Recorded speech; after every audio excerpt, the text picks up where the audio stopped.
माझ्या प्रियांनो, येशू ख्रिस्ताच्या नावाने तुम्हा सर्वांना प्रेमाच्या शुभेच्छा। तुम्ही हा जो ठिकाण पाहत आहात तो देवाच्या मंडपाचा एक भाग आहे। इथेच देवाचा मंडप आहे आणि त्याचा एक भाग तुम्ही पाहत आहात।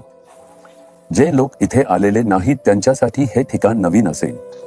अनेक लोक इथे येऊन या ठिकाणी फिरून प्रार्थना करून सहभाग घेऊन आशीर्वाद मिळवले आहेत।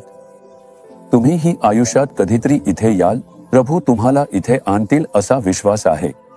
ठीक आहे, या दिवशी प्रभू मला कोणते वचन सांगत आहे। तुमच्या आयुष्यात तुम्ही मेहनत करता, तुम्ही कष्ट करता, तुम्ही कमावता, तुम्ही प्रयत्न करता, पण तुमचे आशीर्वाद कोणीतरी दुसरेच उपभोगतात, कोणीतरी घेऊन जातात। रुग्णालयात जाते किंवा वकील ते घेऊन जातात, खटला चालतो आणि लाखो रुपये खर्च होतात। मग नुकसान, तोटा, मी कष्टाने कमावलेलं कुणीतरी फसवून घेऊन जातं। अशा प्रकारच्या त्रासांना सामोरे जाणारे बरेच लोक आहेत।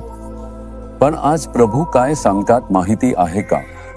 यशाया 62 वचन 8, ह्यापुढे तुझे धान्य तुझ्या शत्रूंना मी खात्रीने खाऊ देणार नाही।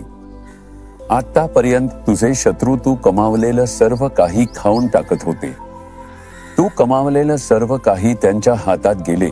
तू मेहनत करून मिळवलेले सगळं त्यांनी मजेत उपभोगले। आता असं पुन्हा होणार नाही। तू मेहनत करून मिळवलेलं धान्य मी तुझ्या शत्रूंना अन्न म्हणून देणार नाही। मग आतापर्यंत का दिलं असं वाटते का? वचनात पाहिलं तर उत्पत्तीच्या 28व्या अध्यायात शाप आहे। शाप एखाद्या माणसाच्या आयुष्यात असेल तर तो माणूस मेहनत करतो, कष्ट करतो, पण शत्रू येऊन सगळं खाऊन जातो। इस्रायल लोकांनी पाप केलं, देवाला दुःखी केलं आणि शापाला सामोरे गेले।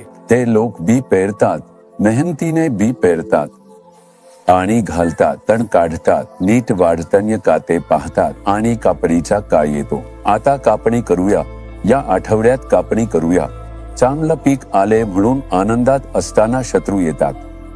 ते सैन्य घेऊन येतात, या लोकांना हाकलून लावतात आणि तेच कापलेलं पीक, तो आशीर्वाद घेऊन जातात। म्हणजे हे लोक मेहनत करून, कष्ट करून, शेतात राबून धान्य पिकवतात।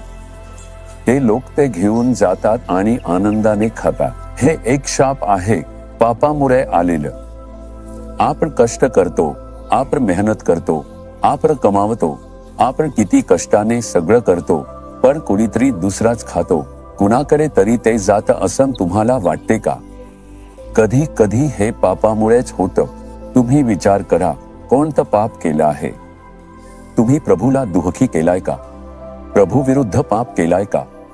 मनापासून पश्चाताप करा आणि प्रभूच्या चरणांमध्ये शरण जा।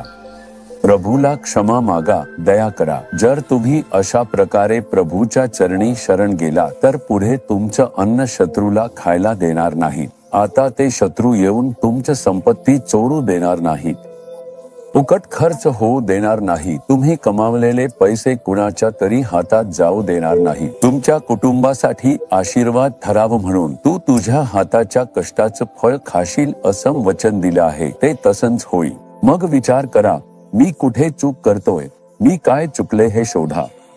तुम्ही नीट प्रार्थना करता का? नीट बायबलचा अभ्यास करता का? चर्चला जाता का? परमेश्वराला पहिलं स्थान देता का? परमेश्वराला आवडणाऱ्या कुठल्याही गोष्टीला तुम्ही जागा दिली असेल तर तपासा आणि प्रभूकडे कबूल करा। बर, आज तुम्ही कबूल केलेत तर पुढे तुमच्या हाताच्या कष्टाचा आशीर्वाद शत्रू घेऊन जाऊ देणार नाही। आता आपण त्यासाठी प्रार्थना करणार आहोत। प्रभू, मी काही चूक केली असेल तर मला माफ कर। तुला दुखी केलं असेल तर माफ कर। तुला वेदना देणारे काही केलं आणि त्यामुळे माझ्या आयुष्यात शाप येण्याचा मार्ग खुला केला असेल तर मला माफ कर। शापित गोष्टी बदलून मला आशीर्वाद दे आणि तू वचन दिल्याप्रमाणे मी कष्ट केलेले, मी कमावलेलं धान्य मी आणि माझं कुटुंब खाऊन तुला स्तुती करू दे।